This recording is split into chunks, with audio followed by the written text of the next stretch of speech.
the sun.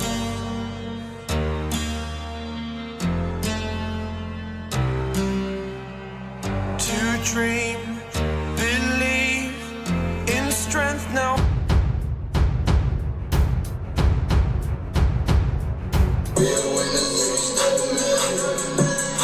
Let's listen to Pavarotti. Can I be your superhero? Hello, welcome to The Revealing. I'm your host, Pavarotti, and I'm here to discuss the Idaho 4 case. I just can't stop. And I've got a big one for you in this episode, folks, and I'm going to sincerely ask for your comments on this one because it is,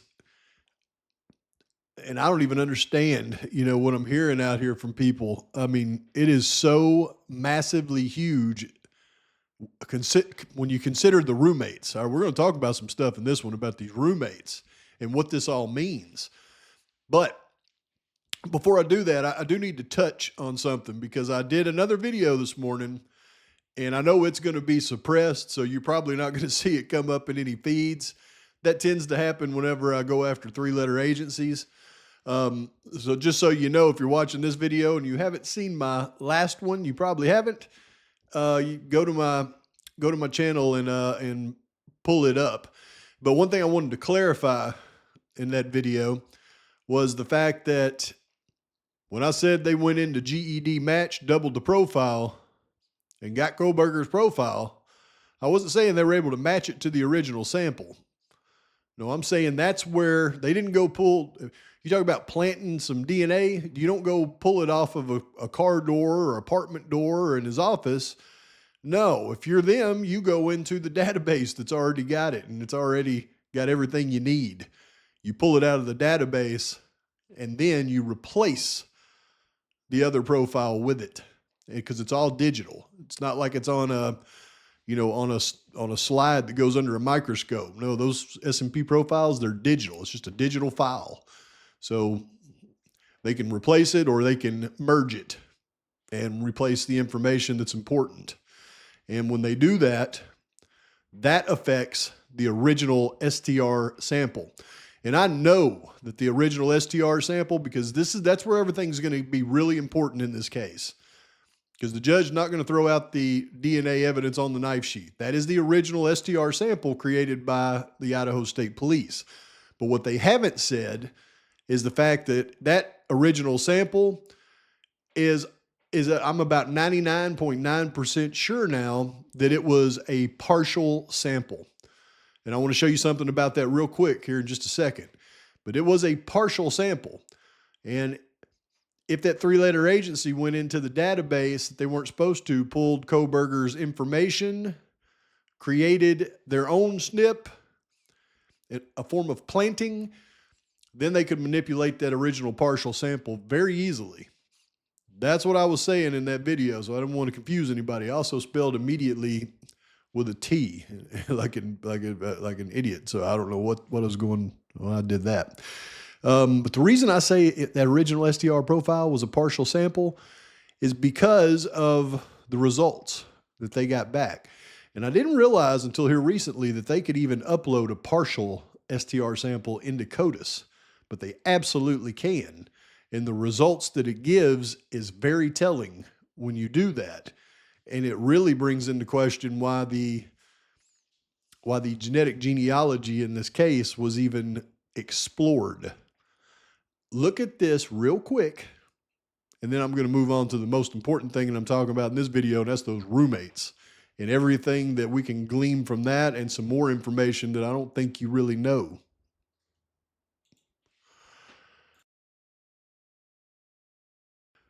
So a partial profile in the CODIS STR database refers to a DNA profile from a crime scene or offender that does not contain complete data at all tested loci, meaning some genetic markers are missing due to the degradation or mixed DNA, but still holds enough information to potentially generate a partial match with another profile in the database, possibly indicating a close biological relative of the source of the DNA.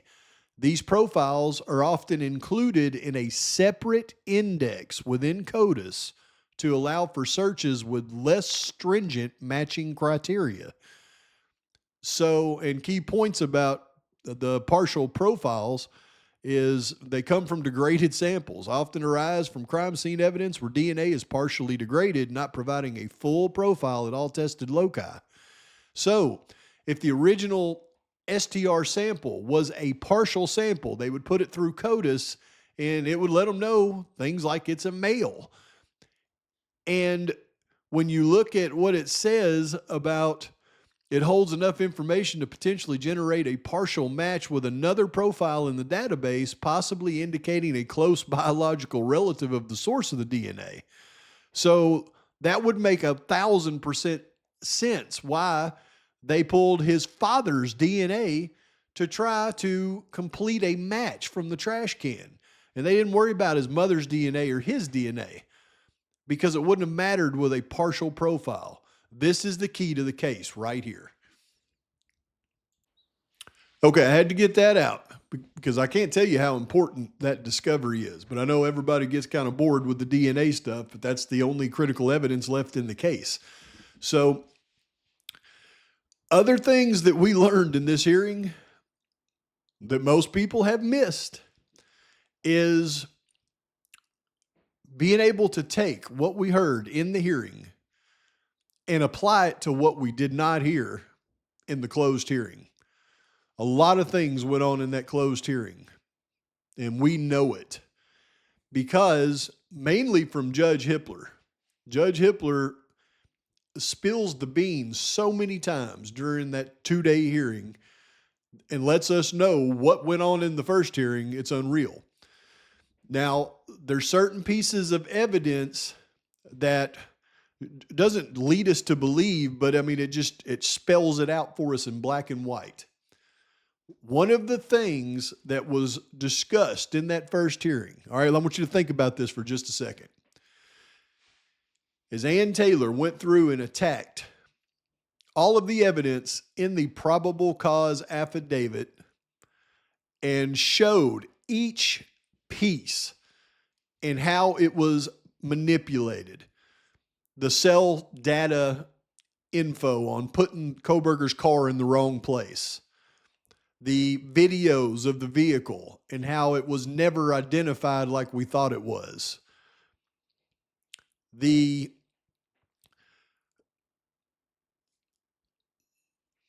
is no evidence against Kohberger in this case. The cell tower handoffs in the direction that Kohberger's vehicle was actually heading in WSU.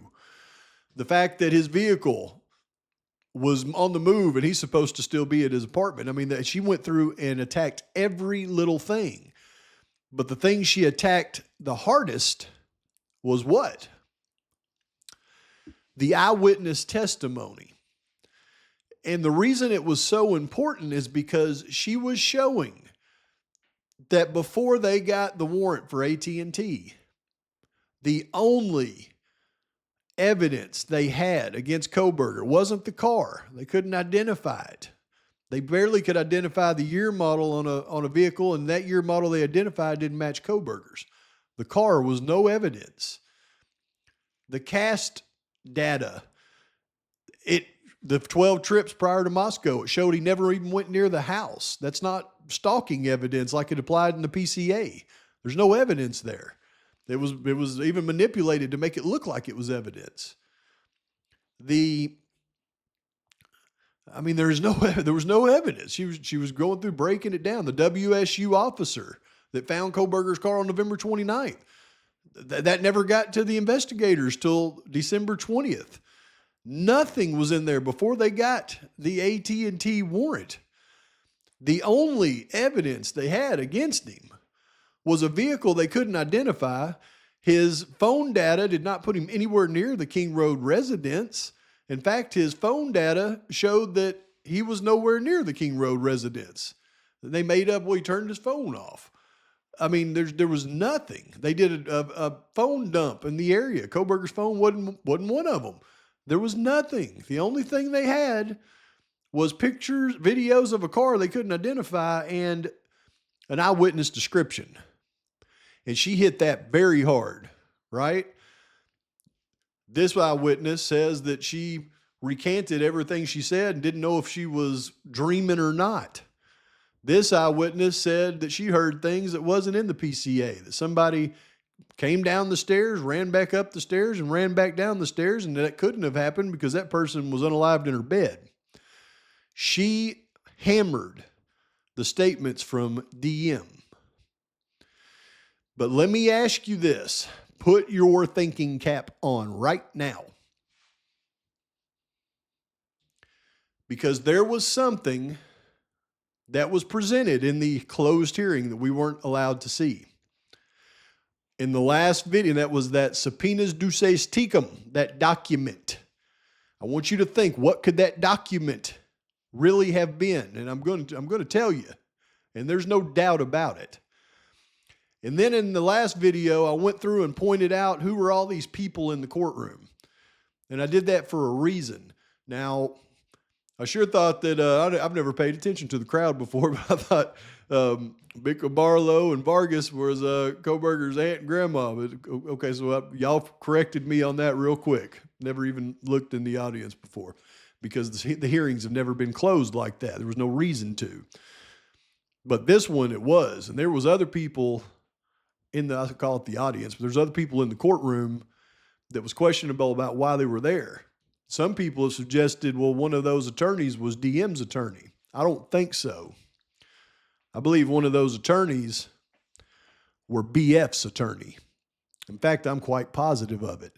And I'm quite positive that the subpoena duces tecum, the document that they were forced to provide, what have they been trying to get since day one? They've been trying to get the exculpatory evidence, which is BF's statement to law enforcement that did not make it into the PCA. Now, do you think that Ann Taylor is going to go in and hit all the things in the PCA so hard and then bring up the fact that there was zero evidence in Kohberger's car or apartment that led to anything and hit that so hard to show why it should have been put in the warrants that wasn't, so the magistrate could have a better feel for the real scope of what they were looking at? She hit all that hard, but do you think she's going to do that and leave out the most critical piece of exculpatory evidence in the case, which is BF's statement that was excluded from the probable cause affidavit, especially after hearing what DM really said? That's where this thing got a little hairy. That's why that was brought up in the closed hearing, because that is a sore subject for, I'm sure, a lot of people in this case, not the defense though. And we know that is a fact. How do we know that? Because the judge, he hasn't been on this case since day one, right? It was John Judge. Think about the thousands of pages of documents in this case. There's no way he's reviewed every single one of them. A lot of the things that he let slip in this hearing, he learned that day in the closed hearing. When he mentioned a possible second perpetrator because of the blood on the handrails not being exculpatory to Kohberger, but actually possibly just meaning it's, another accomplice, that was something he learned in the closed hearing that day. And when he said, and you had to listen really close to catch exactly what he said, and what about, because Ann Taylor was discussing how there was no evidence in Kohberger's car. And he said, well, there was certain things that could have explained that, like taking off the clothes and putting it in the trash bag. And he said, like affidavits state, and he said, well, like affidavits originally stated in the case. That means the judge learned in that closed hearing, and I believe Payne was responsible for bringing BF's original affidavit. They know that she told law enforcement that she seen somebody leaving out the door in their underwear, putting their clothes in a bag. But there's something way more explosive when you consider that, because she didn't see that happen right after the person that DM's seen leave. And she didn't run up the stairs as DM's looking at him out the door. This happened later.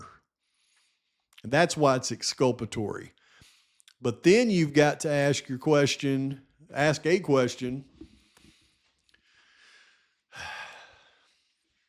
And this is where I keep saying Murphy was a bad dog. And maybe Murphy wasn't a bad dog. Maybe Murphy was just a very scared dog. Everybody missed this. What she said was that law enforcement relied on audio from a video camera that has the dog barking at 4:17 a.m. as they hear a loud thud and people making noises like whimpering. She said, but what they left out of the PCA was the fact that that dog continued barking for the next 25 minutes.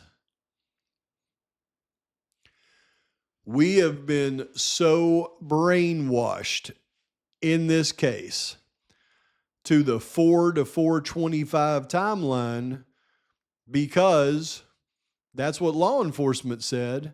Oh, and by the way, they verified that DM was texting what she was seeing. They verified that in the hearing as well. We'll talk about her here in a minute. But it's this 25 minutes of the dog barking that should really pique our interest. Many people believe this crime happened before 4 a.m. It happened between 3 and 4. Not too many people have considered the fact that this crime may have started at 4:17 a.m. That is what Ann Taylor was alluding to, that the dog started barking at 4:17 and then barked for 25 minutes straight. And she was backing it up with the affidavit they had to produce from BF. And you can bet that's why one of those attorneys in that courtroom wasn't DMs. They were BFs. I can show you all the things in the hearing that back up everything I'm saying right now, but I think you watched the hearing by now, and at least hopefully you watched the video that I made about the takeaways of the hearing, and everything I just said I showed you in that video. So that's number one. And I want you to think about when people talk about this, you know, the Franks, is he going to grant it? The judge just annihilated Ann Taylor and all this stuff. They haven't got a clue what's going on right now. Why was the judge acting like he was so hard on Ann Taylor and frustrating her? Because the judge knows what he's dealing with. They went over it in a closed hearing. What do you think he thought when he found out that the other witness's statement that totally contradicted the entire probable cause affidavit was removed before they turned it in to the magistrate to get all the warrants?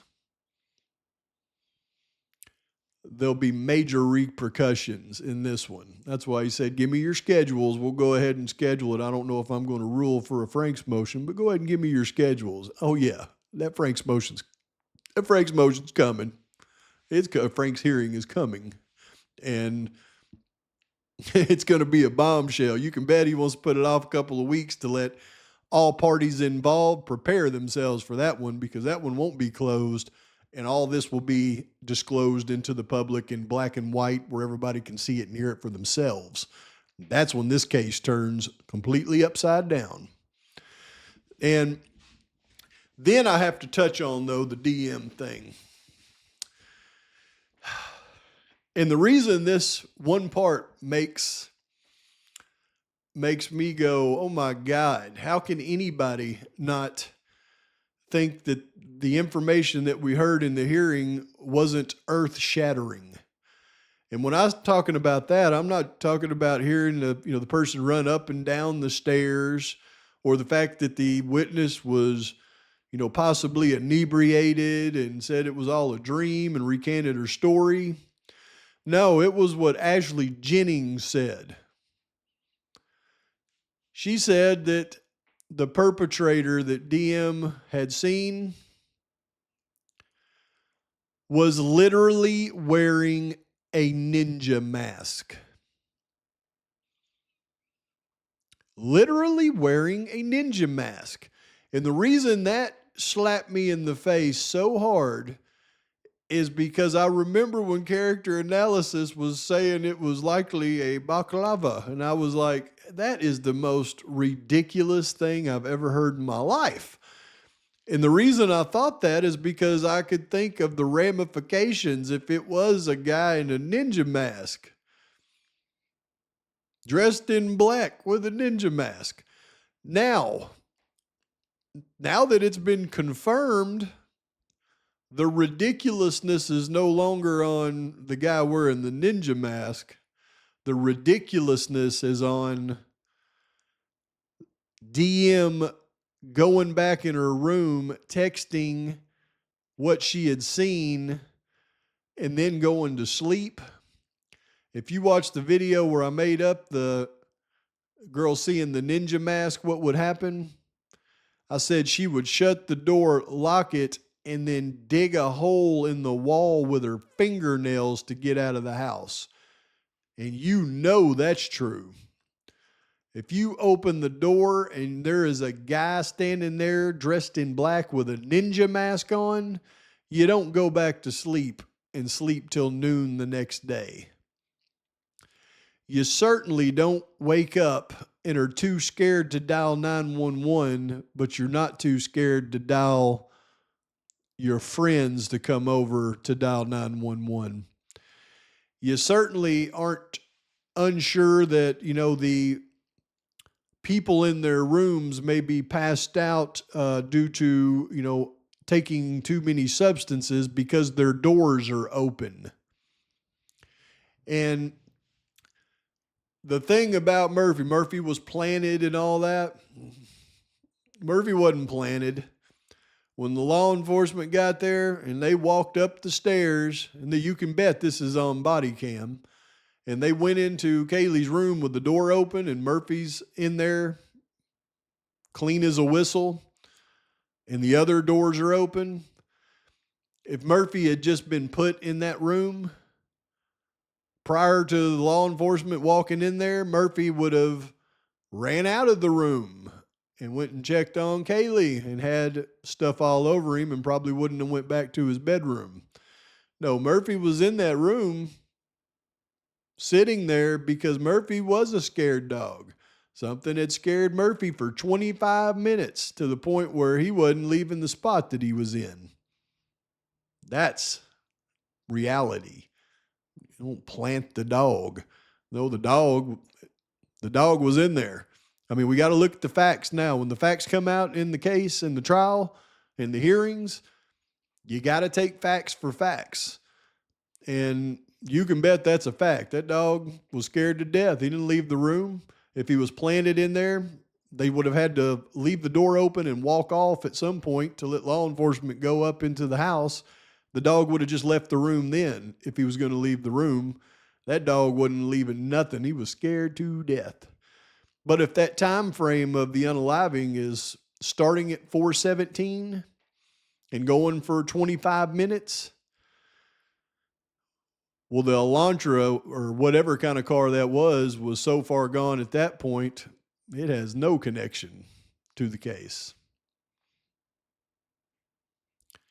But how can you possibly say that BF looked out her room and seen a ninja, shut her door, texted, obviously, that she had just seen a ninja, and then get back in bed and go to sleep? And then, short time later, BF, did she go into frozen shock phase? Because she seen a guy strip down into his underwear and put his clothes in a garbage bag and run out the back door. That had to happen right around the time of the unaliving. What was her frozen shock phase? Why didn't she call 911 and say, I've got a guy stripping down in my house from a ninja outfit and putting his clothes in a trash bag and took off running? And then when I went and checked my roommates, their doors are wide open and they're both unalived. And I went upstairs and they are too. Now I'm just going to go back to bed. I'll call the homies in the morning and they can come, help us figure this out. Give me a break. Nobody's buying that now. You can bet Judge Hippler never looked at all of this the way that we do, but after that hearing yesterday that was closed, or day before that was closed, that's why that thing went so long. He heard all this, and I guarantee you he lost more hair. Unbelievable. I got more coming to you. This will be the last one today, though. And I'll have at least one to you tomorrow, the one I've been promising. And tomorrow's, we do got some championship football going. But please like and subscribe to the channel. Post your comments, thoughts, criticisms. Till next time, Pavarotti's out. I was an ordinary boy until I broke the rules my life destroyed.